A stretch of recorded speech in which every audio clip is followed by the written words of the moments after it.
dengan bahasa Indonesia dan mungkin nanti di mix dengan bahasa Inggris. Ini hanya semacam sharing experience bagaimana studi lanjut ke Taiwan di masa pandemi.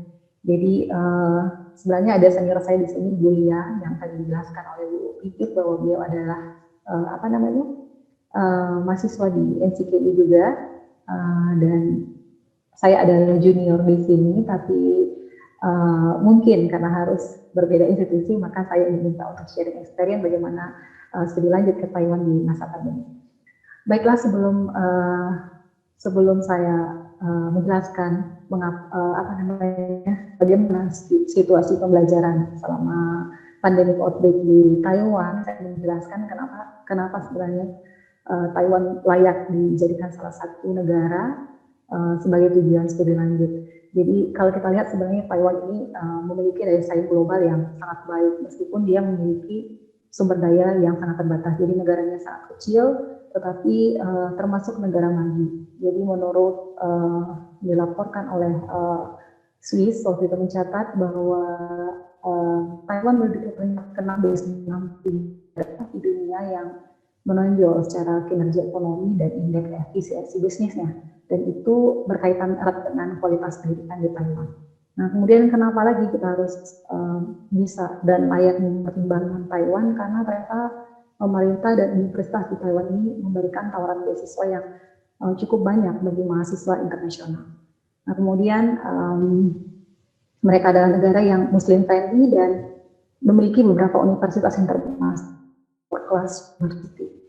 Ini adalah QS ranking Universitas Taiwan, is top 10 university in Taiwan, and as Madhara mentioned before, the first I'm a student, international student in National Cheng Kung University. So National Cheng Kung University is included in top 10 university in Taiwan.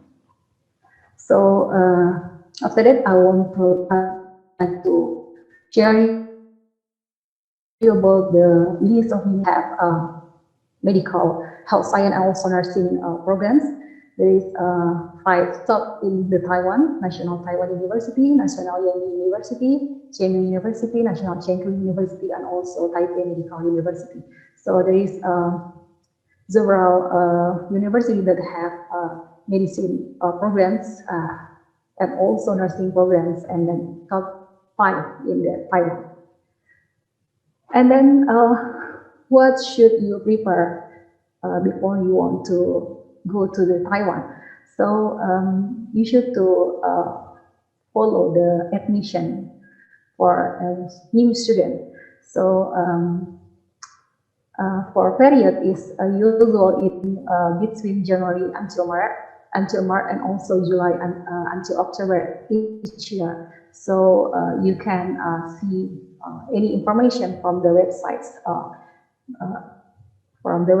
in university that you want to go to study about. And then you should to prepare your English, actually, because international program should conduct in English, so minimal IELTS to study abroad is 5.5. And then if you have an LOE from the university, you can apply for scholarship from the Ministry of Education in Taiwan. And then the schedule for MOE scholarship is each January until March each year. And then kalau Bapak Ibu adalah statusnya PNS dan ingin studi lanjut ke Taiwan, ya ini yang harus kita perhatikan benar-benar bahwa wajib untuk. Jadi RI dan Taiwan itu nggak punya sebenarnya hubungan diplomatik, jadi kita harus mengurus clearance Kemenlu dulu sebelum kita mengajukan seknek. Jadi ini adalah persyaratan wajib kalau seandainya Bapak Ibu berstatus PNS. Selanjutnya, ini dokumen-dokumen yang harus kita siapkan, yaitu legalisir ijazah dan transkrip, itu dengan kantor urusan dagang yang ada Taiwan yang ada di Indonesia. Jadi ada kantor PETO namanya, itu di Jakarta dan di Surabaya.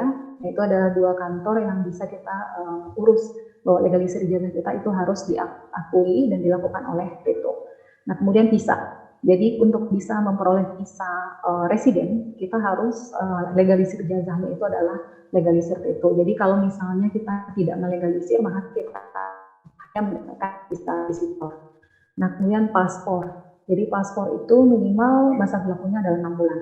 Nah, kemudian tes kesehatan. Nah, ini yang harus wajib Bapak Ibu perhatikan, rekan-rekan perhatikan jika ingin mengajukan studi di Taiwan.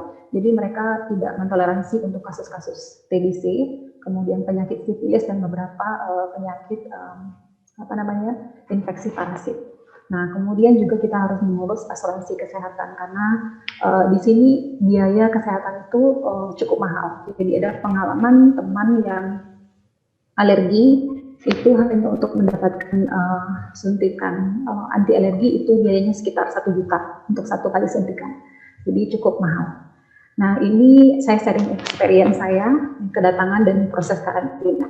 Nah, foto yang Bapak lihat ini kondisi ketika di pesawat di Indonesia dari Jakarta ke Taiwan. Jadi bisa kita lihat bahwa mereka tidak mengisi penuh pesawatnya. Jadi dalam satu kabin itu tidak banyak, jadi tidak terisi penuh, jadi physical distancing itu benar-benar terjaga.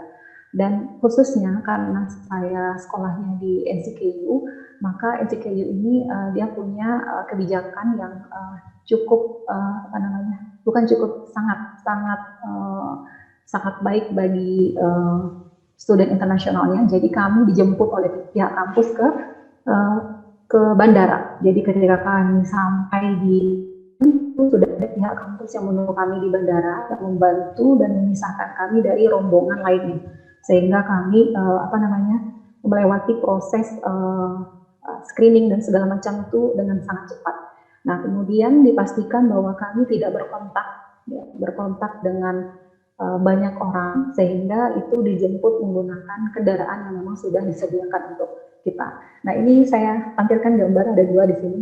Ini adalah penampakan dari jendela kamar di hotel tempat saya berkarantina. Jadi ini ada 15 hari. Selama 15 hari itu nggak keluar kamar dan pemandangannya bisa dilihat ini saja. Dan kebetulan ini adalah di Kaohsiung.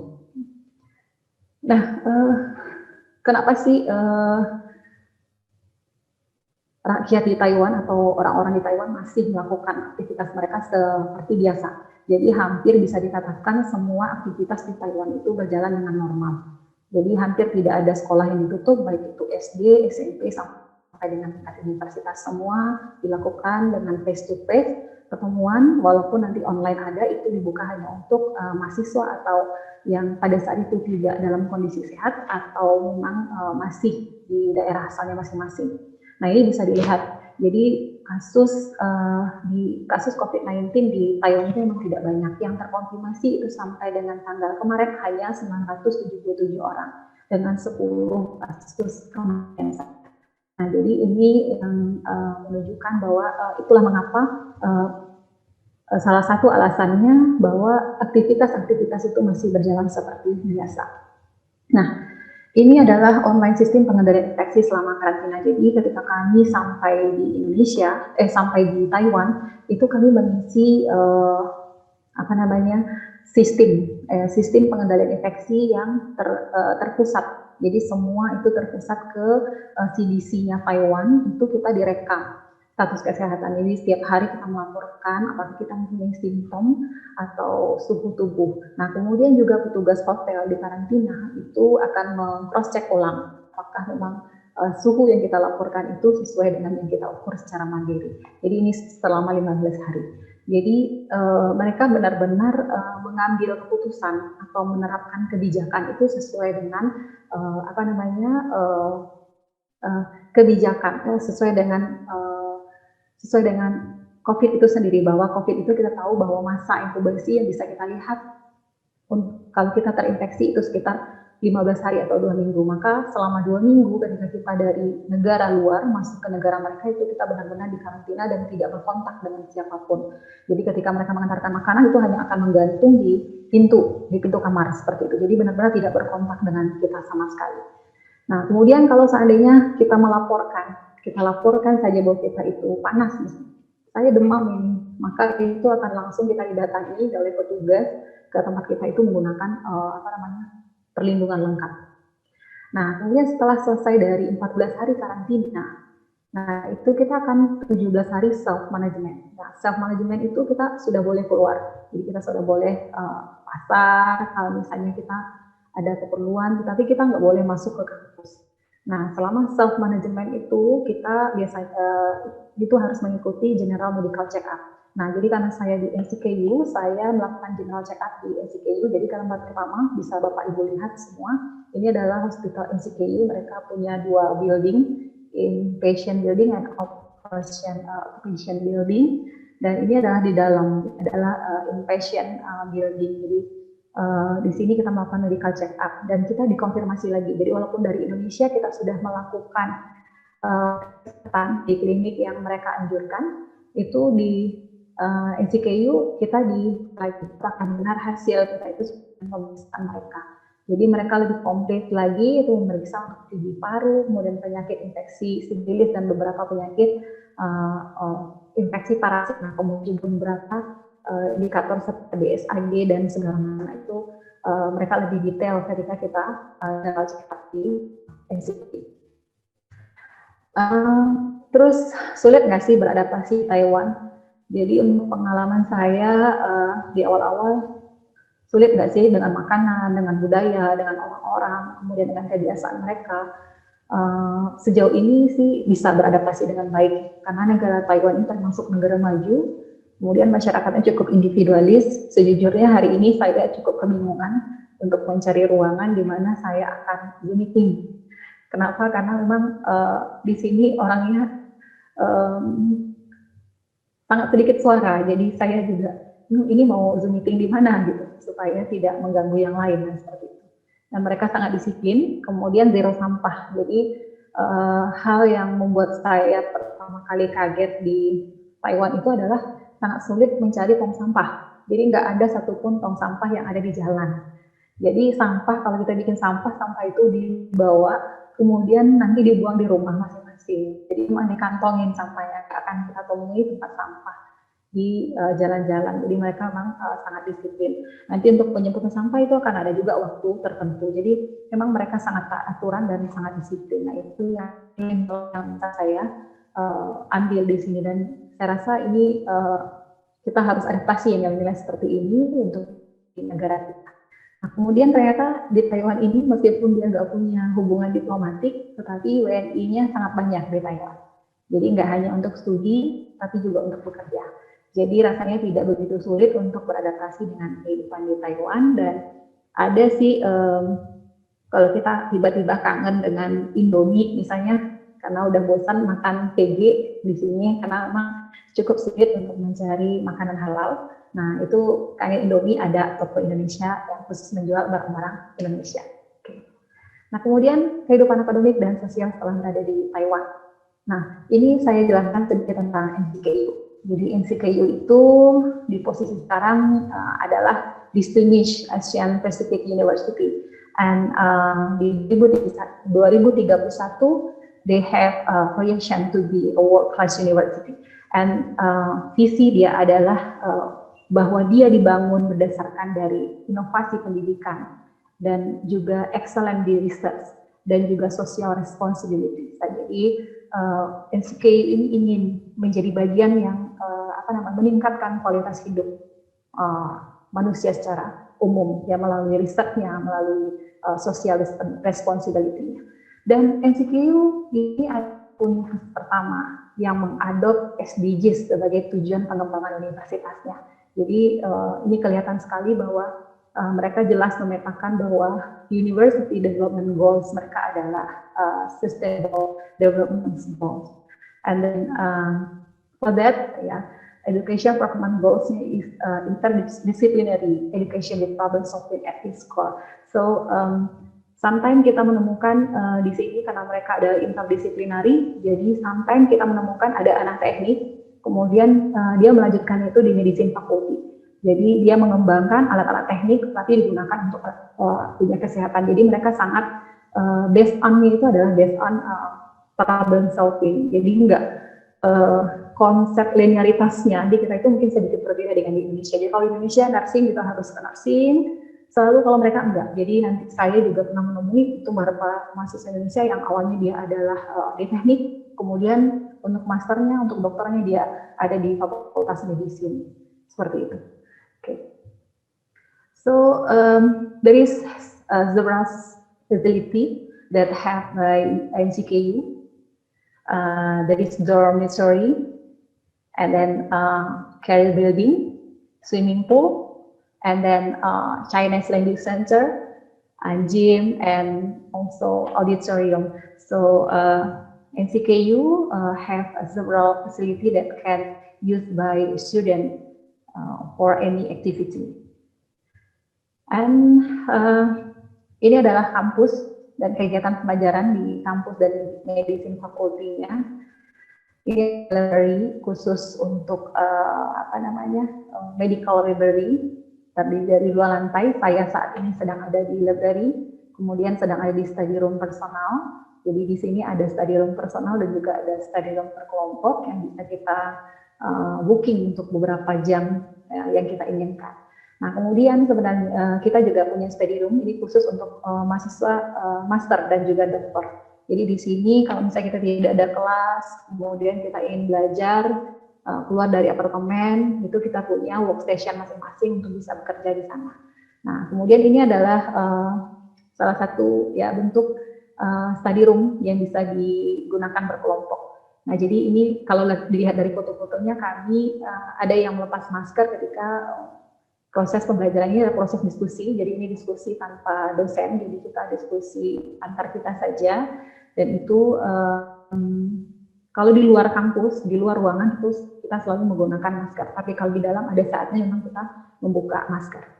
Nah, kemudian ini di setiap lantai di kampus kita itu kita disediakan alat yang jadi cek suhu, kemudian cek tensi, berat badan dalam itu sebagai salah satunya adalah pengendalian infeksi.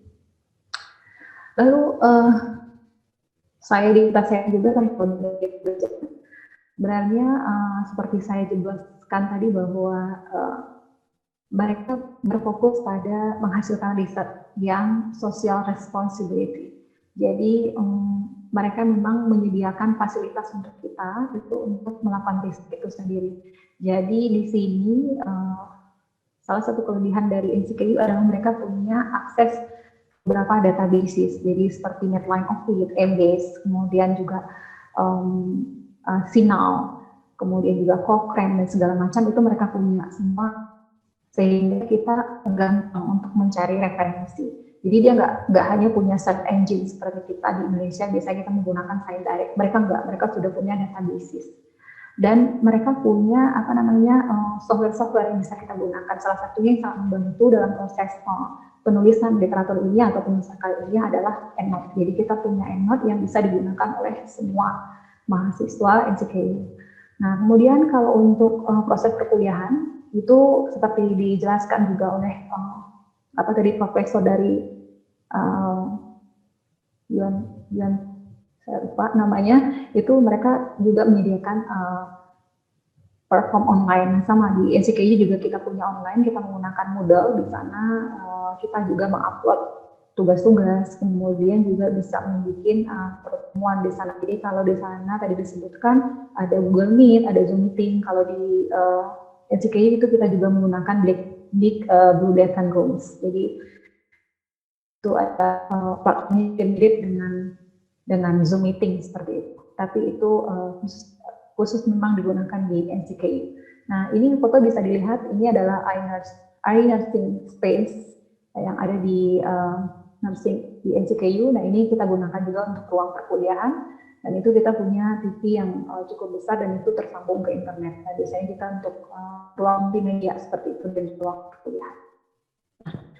Ini adalah untuk upaya pengendalian infeksi di Taiwan. Jadi kemanapun kita masuk ke kampus, khususnya ke NCKU, itu semua harus scan ID.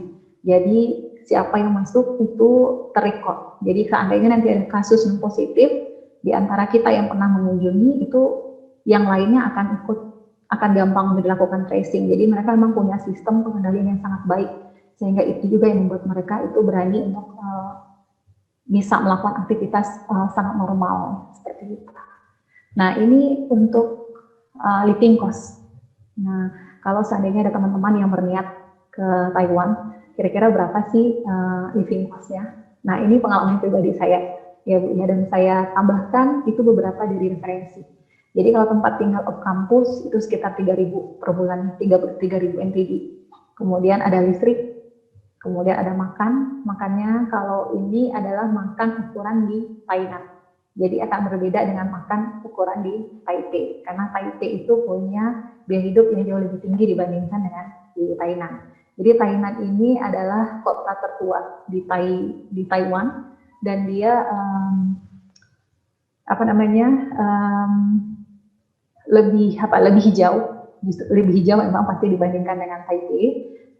Kemudian memang lebih kecil kotanya dibandingkan dengan Taipei yang memang sudah kota metropolitan, sehingga memang biaya hidup di Taipei itu jauh lebih tinggi dibandingkan dengan di Tainan. Kemudian sebenarnya paket internet ini nggak penting-penting banget sih sebenarnya menurut saya. Karena apa? Karena memang kalau kehidupan mahasiswa itu kan lebih banyak di kampus, dan kalau pengalaman saya pribadi itu cukup mengandalkan internet kampus. Jadi kayak sekarang saya Zoom meeting itu menggunakan internet kampus dan stabil, untuk stabil. Nah, kemudian kalau seandainya kita di luar gimana? Nah, di sini kan banyak sekali 7-Eleven. Nah, itu kalau kita beli di 7-Eleven kita akan bisa mengakses itu public wifi. Jadi sebenarnya wifi yang kita beli itu nggak terlalu penting-penting banget, pintar-pintarnya kita untuk memanfaatkan. Nah, kemudian di sini kalau kita tinggal di off kampus itu kita harus laundry sendiri. Nah, biasanya itu sekali laundry itu 20 MT itu sekitar 10.000.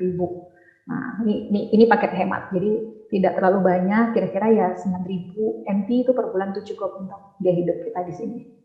Nah, ini beberapa foto saya di Taiwan. Jadi kenapa saya katakan masih bisa beraktivitas dengan normal. Nah, ini bisa dilihat, ini kami pernah